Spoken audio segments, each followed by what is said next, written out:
नमस्कार दोस्तों, मैं दीपक कुमार सिंह आप सभी का स्वागत करता हूं।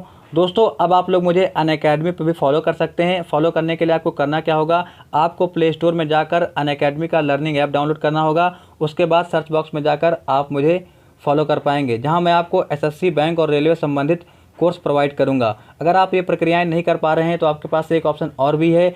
आप नीचे वीडियो का डिस्क्रिप्शन खोलेंगे, जहाँ पर आपको एक लिंक मिलेगा। लिंक को ओपन करते ही आप हमको डायरेक्ट फॉलो कर सकते हैं। दोस्तों, बात करेंगे रेलवे भर्ती 2018 की। जो इस समय आरपीएफ के फॉर्म भरे जा रहे हैं, उसमें बहुत से बच्चे जो गलती कर रहे हैं, उस विषय पर हम लोग विस्तार से बात करेंगे। इस गलती का खामियाजा ये भी हो सकता है कि उनका फॉर्म आगे चल के रिजेक्ट हो सकता है। तो आपको इस वीडियो में हम बताएंगे कि आपको वो गलती नहीं करनी है जिससे आपका फॉर्म रिजेक्ट हो जाए। लेकिन उससे पहले, अगर आप वास्तव में तैयारी करना चाहते हैं रेलवे भर्ती 2018 के किसी भी पद के लिए, तो आपसे एक निवेदन है। नीचे एक लाल बटन बना होगा, जिसको दबाकर चैनल को सब्सक्राइब कर लें, क्योंकि यहाँ हमारे व्हाट्सएप ग्रुप और टेलीग्राम चैनल के माध्यम से आपको लगातार अच्छी से अच्छी और बेहतर तैयारी कराई जाएगी। तो दोस्तों, जितने भी लिंक हैं वो नीचे वीडियो के डिस्क्रिप्शन में दिए हुए हैं। आप एक एक करके सभी से ऐड हो जाइए, क्योंकि अगर आप ऐसा करते हैं तो आपको इन परीक्षाओं से संबंधित प्रैक्टिस सेट, मॉडल पेपर और अच्छी से अच्छी पीडीएफ बिल्कुल फ्री प्रोवाइड की जाएगी। तो दोस्तों, गलतियाँ जो कर रहे हैं लोग वो है कि फ़ोटो अपलोड करने में गलती कर रहे हैं। कैसी फ़ोटो लगानी है, क्या लगानी, कैसा सिग्नेचर लगाना है, क्या क्या डॉक्यूमेंट लगाना है, आइए विस्तार से चर्चा कर रहे हैं कि कौन सी गलती अगर आप करते हैं तो आपका फॉर्म रिजेक्ट हो जाएगा। तो सबसे पहली बात तो ये है कि आप एक रजिस्ट्रेशन एक नाम से करवाएं।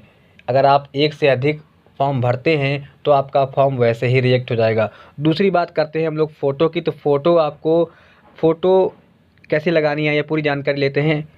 अपलोड फ़ोटो टैब का चयन करें और अपनी हाल ही में रंगीन फ़ोटो अपलोड करें। फ़ोटो निम्नलिखित आवश्यकताओं को पूरी करती हो। बहुत ज़्यादा पुरानी फ़ोटो नहीं होनी चाहिए, आपसे लगभग मिलती जुलती हो। ये नहीं कि आप 25 साल पहले की फ़ोटो लगा दें, तो आपको दिक्कत हो सकती है। आगे आगे के पॉइंट देख लेते हैं। सफ़ेद हल्के रंग के बैकग्राउंड के साथ रंगीन पासपोर्ट फ़ोटो, आकार 35 mm इंटू 45 mm के आकार, और उस पर मुद्रित दिनांक सहित हो।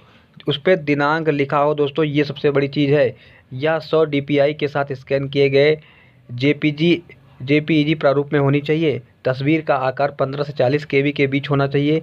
एक पेशेवर स्टूडियो में रंगीन तस्वीर खिंचाई जा सकती है। मोबाइल और स्वयं खींची गई पोर्ट्रेट या सेल्फी का उपयोग करके ली गई तस्वीरों के परिणामस्वरूप आवेदन को अस्वीकार कर दिया जाएगा। यह सबसे बड़ी चीज़ है कि अगर आप सेल्फी लेते हैं तो उसका आकार छोटा या बड़ा हो जाता है, तो वो फ़ोटो अगर आप अपलोड करते हैं तो उसमें आपको दिक्कत आएगी। और दूसरी बड़ी बात यह है कि ग्रुप फ़ोटो बिल्कुल नहीं लगानी है आपको। अपने दोस्त के साथ या अपने किसी फ्रेंड के साथ की खींची गई फ़ोटो को आप बिल्कुल अपलोड नहीं कर सकते हैं। आगे बढ़ते हैं। अभ्यर्थी की स्पष्ट फ़ोटो बिना कैप व धूप चश्मा की होनी चाहिए। चश्मा भी आपको यूज़ नहीं करना है। अगर आप यूज़ करते हैं तो कुछ समय के लिए हटा के फ़ोटो खिंचा लीजिए और उसके बाद आप इसमें लगाइए। चेहरा कैमरे को सीधे कम से कम 50% भाग का क्षेत्र की लेनी होना चाहिए। चेहरे के मुख्य अंश, सिर के बालों किसी भी कपड़े या किसी भी छाया से ढका नहीं होना चाहिए। जी हाँ, ये भी बड़ी चीज़ है कि आप ना टोपी लगाए हों, ना ये चिप चीज़ें हों, आपका चेहरा ढका नहीं होना चाहिए। एकदम स्पष्ट फ़ोटो होनी चाहिए। माथे, आँख, नाक और ठोड़ी स्पष्ट रूप से दिखाई देनी चाहिए। ये बड़ी चीज़ें हैं। यदि अभ्यर्थी ग्लास पहनता हो तो तस्वीर से चश्मे पर कोई चमक नहीं होनी चाहिए।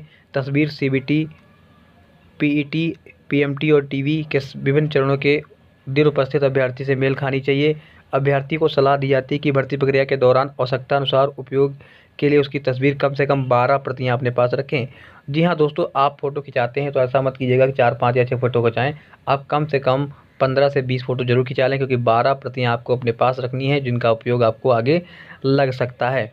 अनुसूचित जाति, अनुसूचित जनजाति के अभ्यर्थियों को मुक्त यात्रा प्राधिकरण द्वित श्रेणी रेलवे पास की सुविधा का लाभ उठाने के लिए प्रमाण पत्र जेपीईजी प्रारूप 15 KB 100 KB की स्कैन की प्रति अपलोड करनी होगी।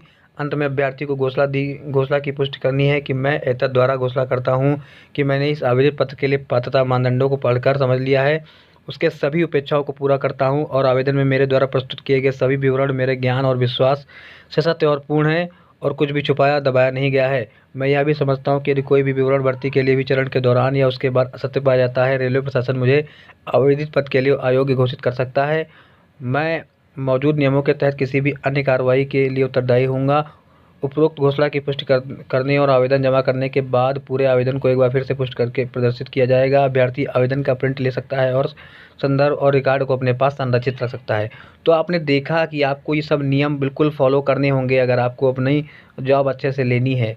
फ़िलहाल तो आपकी जो मैंने बताई, आप एक से अधिक फॉर्म मत भरिए, वरना आपका फॉर्म पूरी तरीके से अस्वीकार कर दिया जाएगा। दूसरी बात यह है कि आप फ़ोटो को अच्छे तरीके से लगाइए, जो इन्होंने दे रखा है उसी निर्देश के अनुसार लगाइए। और तीसरी बात, सिग्नेचर का एक ही बार प्रयोग करें, जो सिग्नेचर आप करते हैं वही हर जगह कीजिए। तो दोस्तों, आज की वीडियो में सिर्फ इतना ही। आप ये नियम ज़रूर फॉलो कीजिए, वरना आपका फॉर्म रिजेक्ट हो जाएगा। दोस्तों, आज की वीडियो में सिर्फ इतना ही। धन्यवाद।